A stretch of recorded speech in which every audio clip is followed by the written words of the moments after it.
એક રૂમમાં 25 ડિગ્રી તાપમાને બરફનો એક ટુકડો પડેલો છે. તમે ધીમે ધીમે રૂમ ગરમ કરવાનું શરૂ કરો છો.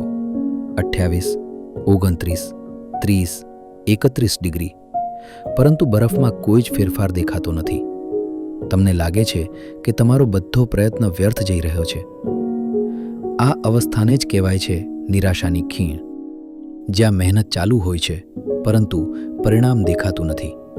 અને પછી જેમ જ તાપમાન 32 ડિગ્રી સુધી પહોંચે છે, અચાનક મોટો ફેરફાર થાય છે.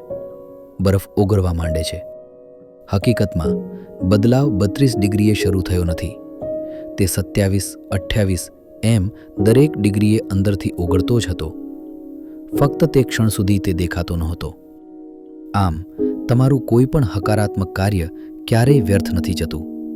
તે ફક્ત યોગ્ય સમય આવે ત્યાં સુધી શાંતિથી સંગ્રહિત થતું રહે છે.